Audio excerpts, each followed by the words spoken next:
The chains were heavier than most men could lift, but on her, they looked like jewelry. 2 guards dragged her through the corridor, boots scraping against polished obsidian floors. Every step toward the light made the crowd's roar louder. Like a living beast, hungry for blood, the gates of the Grand Blood Arena were ahead. Black iron carved with sigils older than the Empire itself. Behind them waited 100,000 alien eyes, all eager to watch a fragile little thing die. She walked with her head high. Rin Vega didn't stumble. She didn't beg. Her wrists bled where the links cut into her skin, but her arms didn't shake. Her breath was calm, steady. The guards exchanged uneasy glances. How could someone so small look so certain? The gates groaned open, spilling a flood of blinding light into the corridor. Heat slammed against her face, thick with the stink of blood and burning metal. The guards shoved her forward into the arena, chains clanking like mock applause. The sand beneath her feet was crimson. Years of slaughter had stained it beyond redemption.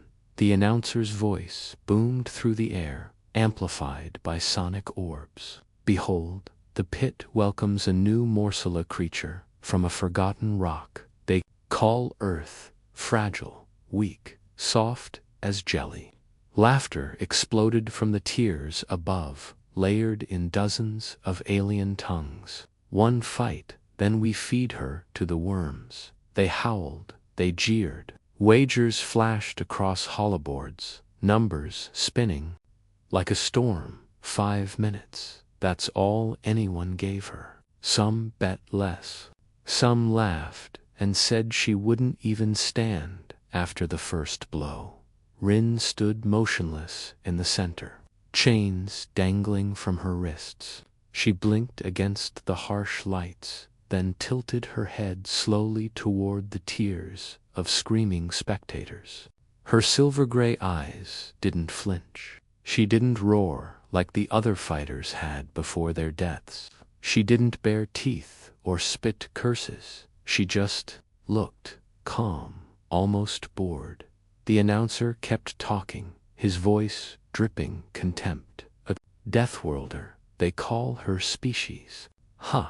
Nothing more than a hairless rodent. He leaned toward the glass of his high booth. We'll see how long the rodent runs before it bleeds out. Rin lowered her gaze. Her fingers curled around the chain links, feeling the weight. She twisted her wrists, testing the give, and the iron groaned softly. A sound most wouldn't notice, but the guards heard it. One of them shifted his stance. The other swallowed hard. The gates behind her slammed shut with a deep, final clang. Shadows moved at the far end of the arena. Another gate opened. The crowd surged with excitement. Rin didn't look, not yet. Her eyes stayed on her hands, on the metal biting her skin. Slowly, a small smile touched her lips. From the corner near the gate, a guard whispered, voice tight with unease. They sent her alone. Rin turned her head slightly, catching the words as if they'd been spoken into her ear. Her smile widened just enough to show teeth. She raised her head, eyes glinting in the floodlights, and for the first time she spoke, alone. Her voice was quiet, but it carried somehow like a knife sliding into silk. No, she said softly. And the crowd didn't hear her, but the guards did. She lifted the chains in her hands like blades and whispered to herself, not for long. The gong rang like a war cry, a deep metallic boom that rolled through the arena and into the bones of every spectator. The gates across from Rin groaned open, gears grinding as something massive shoved its way through. It came on 6 limbs, plated in green-black armor that shimmered under the arena lights. Spines bristled along its back. Its mandibles clacked, drooling thick. Behind it, 4 more creatures followed, less armored, faster, their long claws scraping grooves into the crimson floor. The crowd erupted into a frenzy. Bets shifted so fast the holoboards blurred. 5-1 odds, 4-1, then 2. Almost no one bet on her survival now. They wanted a spectacle, and these predators bred for the pits would give it. Rin stood still. No weapons, no shield. The chains still hung from her wrists, heavy and stained with her own blood. She bent her knees slightly, feeling the sand under her bare feet, and exhaled. The beasts lunged. The first one struck like lightning, its jaws snapping toward her head. She dropped low, letting the mandibles slice through empty air. The impact shook the sand where she'd stood a heartbeat ago. Before it could recover, she twisted the chain around her fist and slammed her arm upward into its throat. Bone cracked. The creature screeched a high-pitched metallic wailbee, for it collapsed with a choking rattle. The crowd went silent for a heartbeat. Then they roared, louder than before. She didn't look up. She was already moving, sliding under another swipe, rolling to her feet behind the second beast. Its tail whipped toward her like a steel cable. She caught it, grunted as it nearly tore her arms from their sockets, then yanked hard enough to spin the creature off balance. When it stumbled, she leapt. Chains, flashing like molten arc sand, looped the metal around its neck. 1 pull, 2, a sickening snap. The announcer's voice cracked through the air, half in awe, half in terror. 2 down, 2. The human Shishi broke its neck with her bare hands. The third came from her blind side, claws raking the sand where she had stood. She dropped into a roll, scooped up a jagged shard of bone from the first kill, and drove it into the beast's eye as it lunged. Again, its death scream was cut short when she twisted, plunging the shard deeper until black ichor splattered across her arms. The fourth hesitated. It saw the others twitching in the sand, heard the crowd's roar twist into something else, something closer to fear. For a moment, even the monster seemed unsure. Rin smiled at it, slow, deliberate. Then she moved. The chain spun in her hands, a gleaming serpent under the lights. She lashed it out, wrapped it around one of its front legs, and yanked, with a force that shouldn't belong in such a small frame. The leg snapped sideways with a wet crunch. The beast toppled. She was on it before it could howl, her knee crushing its throat, her hands driving the jagged bone into its skull until it stopped twitching. For dead. The fifth didn't attack. It tried to back away, claws scrabbling in the blood-soaked sand. The gates behind it slammed shut before it could escape. The crowd roared for blood. Rin gave them what they wanted. She stalked forward slowly, chains dragging, her shadow long and twisted under the lights. The creature hissed weakly, tail lashing in panic. It lunged at the last second, more desperation than rage, and she met it head on, her chain whipping around its throat mid-air, her body twisting with brutal grace as she drove it into the ground. So hard the sand erupted in a crimson cloud. Silence. The silence was louder than the gong had been, louder than the screams before. 100,000 throats, all frozen mid-cheer. The announcer stammered something, but his voice broke. She stood in the center, blood dripping from her hair, chains coiled in her fists like trophies. 5 beasts, dead. And that wasn't counting the 3 she'd dispatched before this round. even began. 8 bodies in an hour. The holoboards flickered with the tally. And for the first time in decades, the betting markets crashed. No one cheered now. No one laughed. Above the silence came a single, broken whisper from the guards near the gate. "Gods, help us." Rin turned her head toward them slowly, silver eyes burning under the lights. She said nothing. She only smiled, her teeth gleaming like the edges of a blade. The arena would never be the same. The bodies were still warm when the first whispers started. No one cheered now. No chants, no clamor for blood. The grand blood arena, usually a storm of noise and betting calls, sat in stunned silence, broken only by the distant hum of force shields and the faint hiss of blood sinking into the sand. High above, in the obsidian glass control tower, the announcer removed his gilded helmet and set it down with trembling hands. His voice, moments ago full of scorn and theatrical bravado, had dried up like ash in his throat. He stared at the screens, replaying the carnage, the girl's hands twisting a beast's neck with sickening ease, the way she smiled when the last one died. 8, someone muttered behind him. A tech officer, skin pale and eyes wide. 8 kills in 1 hour, and she's barely breathing hard. The announcer swallowed, his throat clicking audibly. What is she? No one answered. Down below, the arena crew moved carefully, as if the blood-soaked sand might rise and strike them dead. 2 guards approached the edge of the pit to collect the remains. But when Rin lifted her head and looked at them, they froze. Her gaze was calm, empty, like a predator watching smaller prey. She didn't move, didn't snarl, didn't need to. The weight of that silence pressed harder than chains ever could. One of the guards dropped his retrieval tool. It clattered against the steel walkway with a sharp ring. He didn't pick it up. He just stepped back, slow at first, then faster, until he vanished into the shadows of the gate.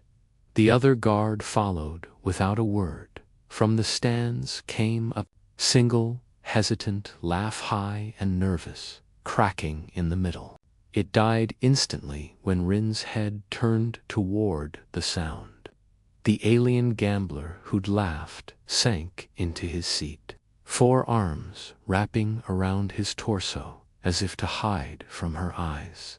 She didn't linger. She lowered her head again and studied the chain in her hands. The links were slick with dark ichor and glowing blue fluid. She looped them slowly, deliberately, binding them tighter around her fists until the metal groaned in protest. Then she knelt, pressing one bleeding palm to the sand, and began wiping the filth from her skin to the crowd. It looked like ritual. Some whispered it was magic. Others swore she was marking the arena for a curse. The truth was simpler. Survival demanded clean hands. Infection killed faster than claws. In the observation deck, voices rose frantic, hushed, terrified. "She's Deathworld stock," one alien officer hissed, his mandibles clacking in agitation. "I told you, those creatures, they evolved to fight on nightmare planets. Nightmare or not, she shouldn't be alive." Another spat. 5 pit beasts and 3 shock gladiators. She's unarmed. No augmentations, no shields. Impossible. Impossible. The first one echoed, then softer. Unless the stories were true. The room fell silent. The announcer turned, his voice trembling. "What stories?" The officer met his gaze. With black, lidless eyes that humans don't break, that they adapt. Back in the pit, the gates rattled again. The crowd stirred. Hope sparking through the tension like static. Perhaps another round would finish her. Perhaps luck had merely carried her this far. But the gates didn't open. The iron teeth stayed locked, trembling in their grooves as the mechanisms fought to obey. And then they stopped entirely from the shadows beyond. Something thudded against the bars. A deep growl followed. Another beast, maybe two. But the handlers, they didn't come in. The crowd leaned forward as voices echoed from the loading bay. "They won't go," someone whispered. Another voice, louder. "Not a chance in the Black Suns. You want those things loose. You drag them in yourself." The crowd rippled with confusion. The announcer fumbled for his mic, his voice cracking as he tried to sell the stall as technical maintenance. But everyone could see the truth. The handlers, the battle-bred warriors who fed monsters into this pit, daily refused to open the gate, refused to step inside because of her. Rin sat in the center of the blood-stained sand, her chains coiled at her feet like sleeping serpents. Her face was calm, her breathing slow, but her ears caught every sound, the scurry of boots above the muttered panic in a dozen languages, the distant clang of chains being locked tighter on cages that should have opened by now. She knew what fear sounded like. She'd heard it before on Earth, when the predators came out at dusk, and even the strongest creatures hid here. She was the dusk.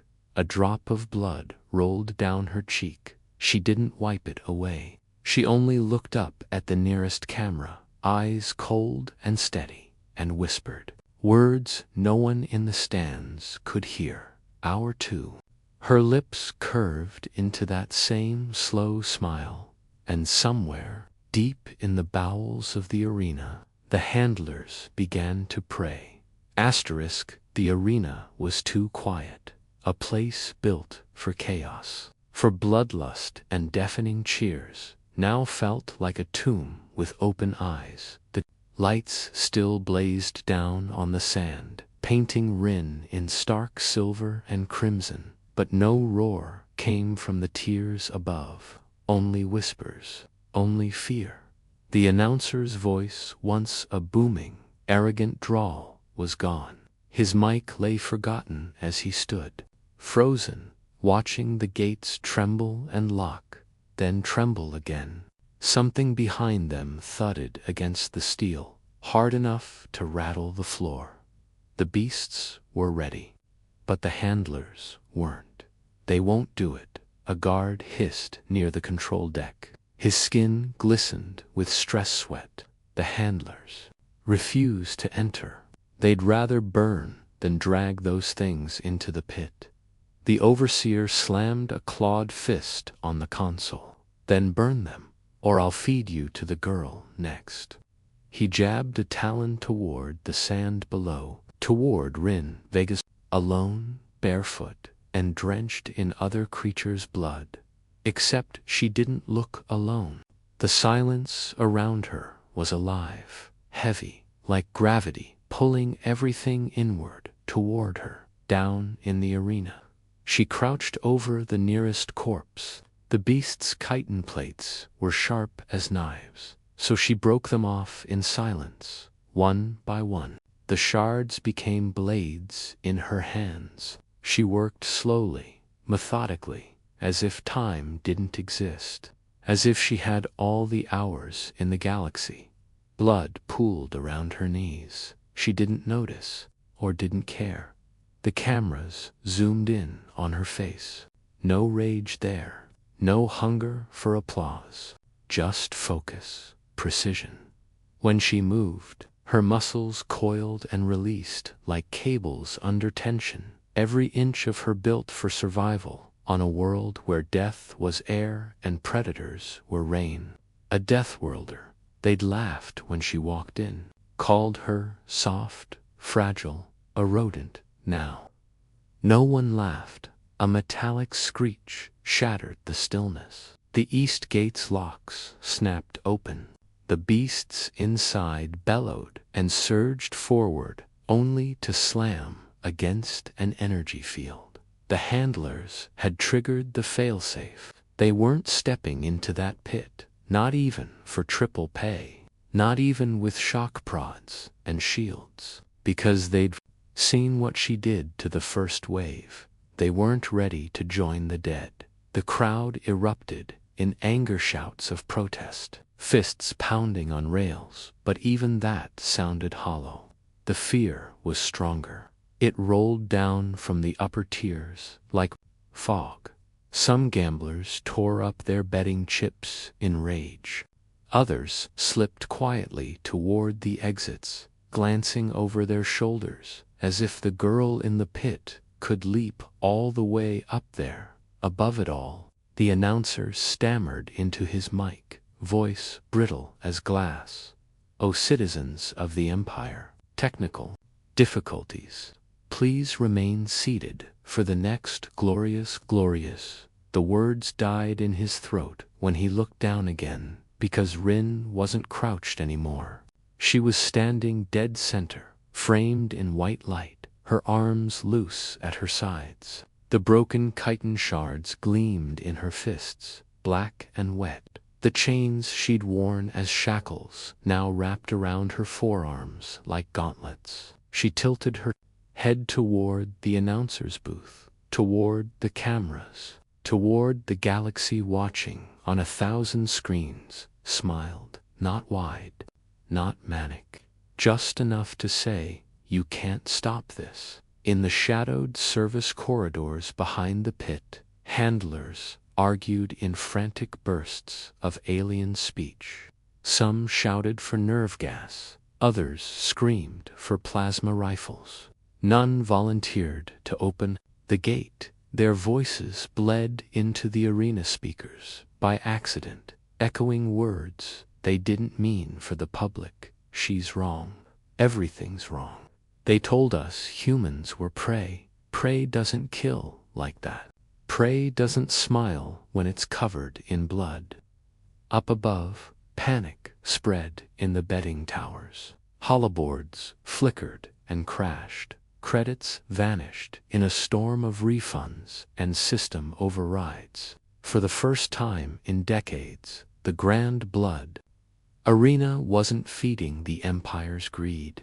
It was feeding something older, something colder. Fear.ryn didn't care about fear, or credits, or the glittering parasites screaming in their glass thrones. She only cared about time. And time was almost up. She turned her wrist, activating a pulse barely audible over the distant hum of the shields. A signal leaped from the implant buried in her skin, fast, invisible, and lethal in its intent. It rode the air like a whisper, carrying her voice across space to ears that would understand. "Hour 2, she said softly, eyes never leaving the cameras. "I'm ready." The crowd didn't hear the words. The control room didn't either. But far above the Empire's capital world, in the cold black between suns, something heard. Engines purred in silence. Hulls the color of midnight shifted into position, and the girl in the pit alone, blood-stained, unbowed, smiled wider. The control tower reeked of panic. Screens flickered across the walls, each one showing the girl in the pit from a different angle, blood pooling at her feet, chains glinting like molten iron under the lights. She hadn't moved in minutes. She didn't need to. Her stillness was worse than motion, a predator's calm in a cage that felt smaller by the second. A commander slammed his claws on the console. "Why is she still alive? She shouldn't be." Another barked. His mandibles clicked in tight spasms. No unaugmented creature could shut up. The overseer roared. "Just shut." A tremor rolled through the station, cutting him off. It was faint, almost like a distant thunderclap, but it froze the room. Alien eyes darted to the ceiling. The tremor came against stronger this time. Somewhere outside, alarms wailed like dying beasts. The overseer hissed into the report. Then a voice, shrill with terror. Something just dropped out of FTL above the capital. Multiple signatures. They buy the black suns there. Human.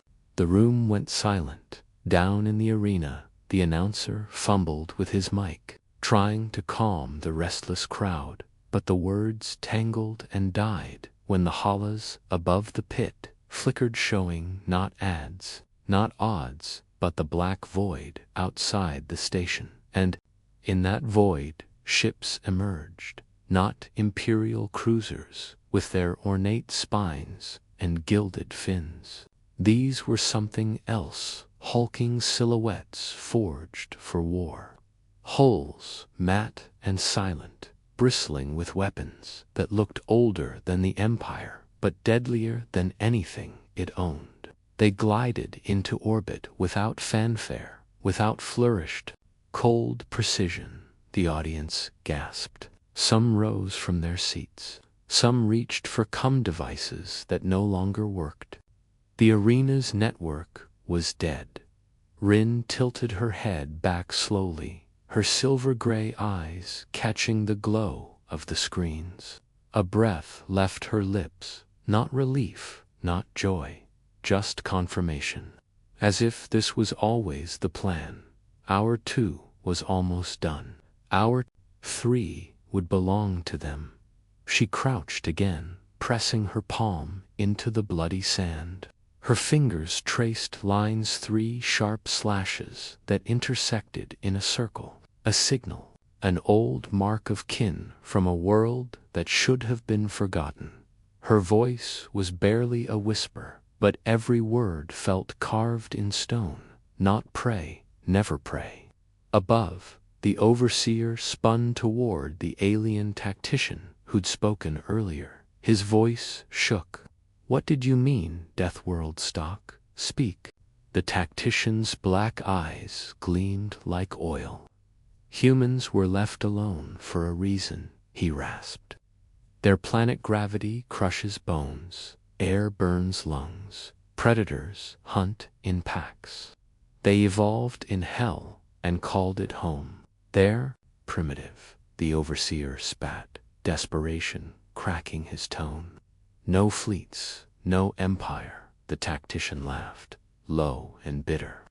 They didn't need empires, they needed teeth. His claw tapped the feed of Rin in the pit alone, smiling faintly at the camera. And claws, and minds sharp enough to build war out of scraps. You think this girl is a prisoner?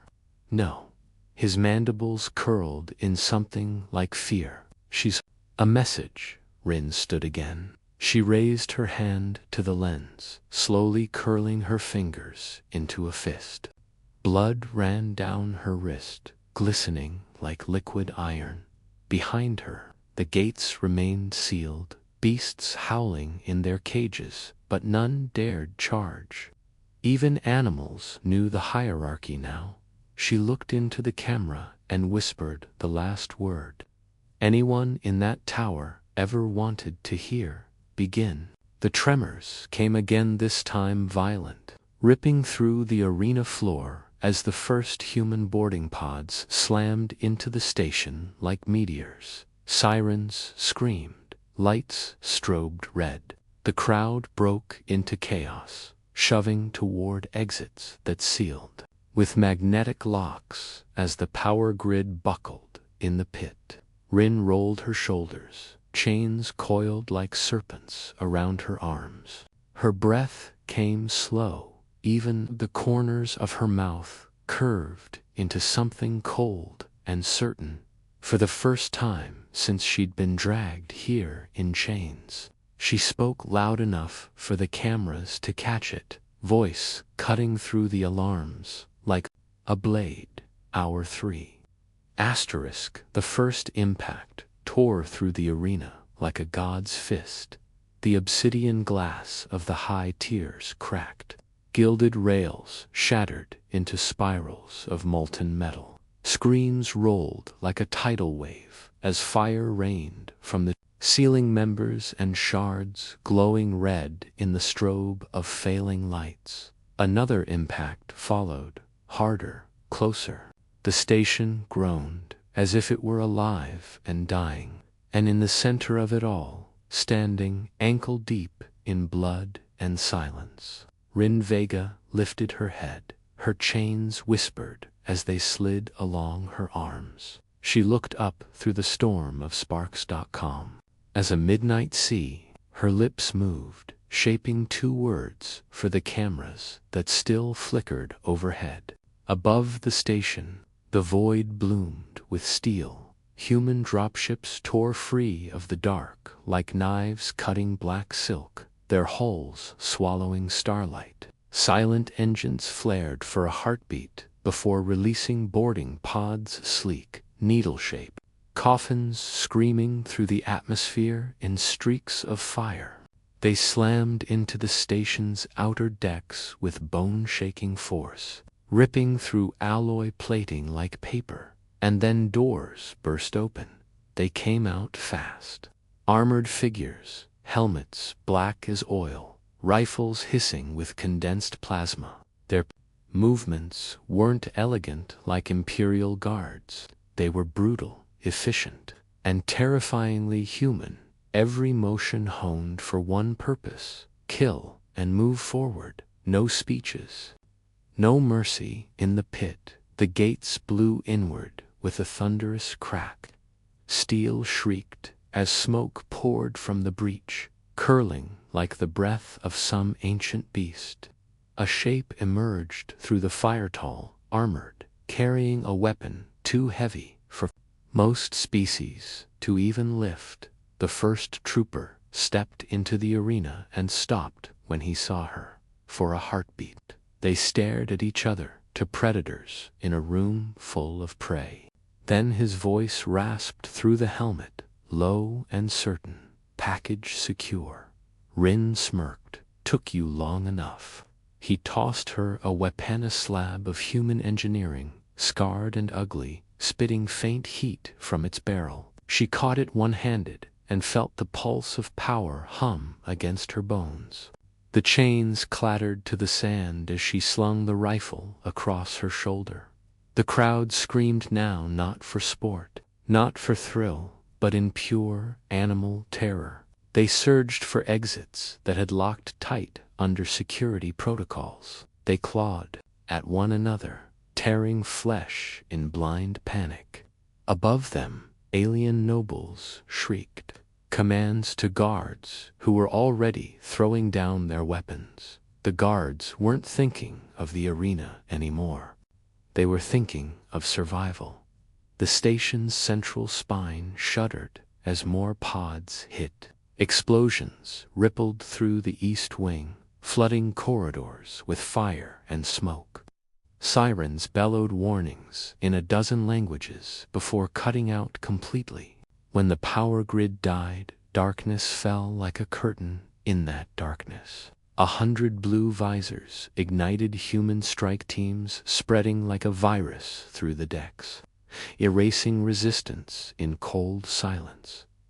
The announcer cowered under his console, his jeweled robe smeared with oil and fear. He whispered prayers to gods that weren't listening, flinched at every concussive boom, until something colder than steel brushed his cheek. He turned and froze. Rin stood in the shattered doorway, her silhouette lit by the flicker of burning screens. Blood streaked her arms. Her eyes glowed silver in the dim light. Behind her, armored humans fanned out like shadows with guns. She leaned down until her lips were leveled with his trembling mandibles. "Remember this," she said softly. "You called us prey." Then she drove the rifle butt into his jaw and let him crumple outside the control deck. The Empire's most opulent killing ground drowned in fire. Towers collapsed into smoke. Gold melted into rivers of slag. The Grand Blood, arena crown jewel of alien dominance, was nothing but a graveyard. And in its heart stood Rin Vega, helmet under one arm, rifle across her back, watching as evac pods speared away from the inferno. The storm outside lit her in strobing flashes. Red fire, blue steel, black void. She raised her wrist, tapping the cum embedded under torn skin. Her voice carried across 1,000 channels, low and cold. Phase 1 complete. A pause. Then she smiled, opened the gates. The camera drones that hadn't been slagged still streamed her face to every screen in the Empire. Billions watched as the feed burned with static hand, then cleared just long enough to show the last image they'd ever forget. Behind her, more figures were stepping through the smoke. Not 10, not 20, dozens. Men, women, humans, armored. In black, visors glowing like ghosts. They moved in silence, guns ready. Not a hint of fear among them. And then came the words that carved themselves into history, spoken by Rin as the station split apart. As the galaxy realized its mistake. You thought I was the show. She looked dead into the lens. I'm just the opening act. The feed died in a scream of static. The end.